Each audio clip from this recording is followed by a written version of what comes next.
Challenge करता हूं history के प्रोफेसर्स को, मेडिकल साइंस की हिस्ट्री पढ़ाने वालों को मैं चैलेंज करता हूं और हवाला देता हूं कि आप इंसाइक्लोपीडिया पढ़िए और मेरी बात को का सबूत ढूंढ लीजिए। वो आला एआई क्यों नहीं निकाल सके जिसकी वजह से वो गरीबों की आवाज सुन लेते,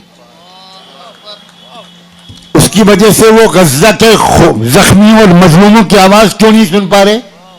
कौन सा ये आर्टिफिशियल इंटेलिजेंस है? हमें ऐसे आर्टिफिशियल इंटेलिजेंस की बिल्कुल जरूरत नहीं है जिसकी वजह से हम किसानों की आवाज न सुन सकें, मजदूरों की आवाज न सुन सकें, मकतूलों की आवाज न सुन सकें, जेल के कैदियों की आवाज न सुन सकें।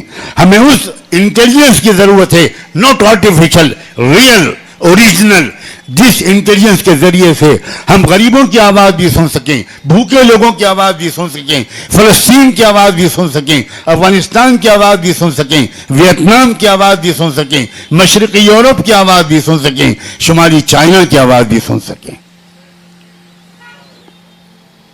हम उस आर्टिफिशियल इंटेलिजेंस से मरूब होने वाले लोग नहीं हैं जिसने तुमको अंधा और बहरा और गूंगा कर दिया, जिसने तुमको बेरहम और संदिल बना दिया।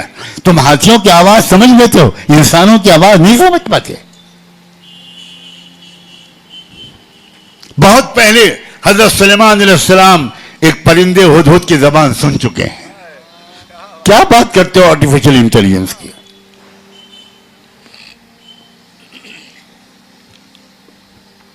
हम इस उम्मीद पर इस यूनिवर्सिटी में आए हैं कि ये यूनिवर्सिटी ट्रेडिशनल यूनिवर्सिटी नहीं होगी। कहिए हाँ, मैं इजाबो कबूल करा रहा हूं और ये मौलाना काजी बैठे, हाँ साफ बात, मैं भेजूंगा निगरानी करने के लिए। ये आम यूनिवर्सिटी नहीं बननी चाहिए। आम यूनिवर्सिटी ने अक्सर चोर डाकू पैदा किए हैं। आम यूनिवर्सिटी ने आमतौर बेरहम खुदगर्ज अपने कैरियर बनाने वाले पैदा किए हैं। आप पूछिए किसी यूनिवर्सिटी में पढ़ने वाले से, बेटा तुम एमबीए क्यों कर रहे हो? जॉब करना है। इल्म का मकसद कैरियर बनाना, इससे बढ़कर इल्म की कोई तौहीन है? इल्म का मकसद दो होते हैं, मारिफत रब और खिदमत खल्क। इल्म के दो मकसद हैं, अपने रब को पहचानना और मखलूक की खिदमत करना उस इल्म के जरिए जो अल्लाह ने आपको दी है। मेडिकल प्रोफेशन में यूरोप से पहले पूरी इंसानी तारीख में कोई डॉक्टर हकीम किसी मरीज को देखने का एक पैसा फीस नहीं लेता था।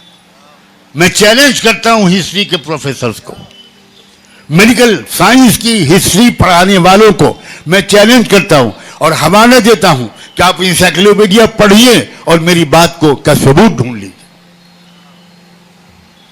मेडिकल प्रोफेशन में फीस लेना बहुत बड़ा जुर्म समझा जाता, बल्कि आमतौर पर जो हकीम लोग और वैद्य लोग होते थे, उनके अपने खेत होते थे, बागात होते थे, और उसके जरिए उनकी जिंदगी गुजरती थी, और उसके जरिए उनका एक बजट होता था, वो ये कि जो मरीज गरीब हो उसको दवा का भी इंतजाम करो, गिजा का भी इंतजाम करो। ये मिजाज था यूरोप के गलबे से पहले। मगरिब ने हमको क्या दिया है? जो कुछ हमको मगरिब ने दिया है उससे बहुत ज्यादा कीमती चीजें हमसे मगरिब ने छीन ली। नौजवानों, मगरिब को पहचानो, सेल्फ कॉन्फिडेंस लाओ, एहसास कमतरी से निकलो।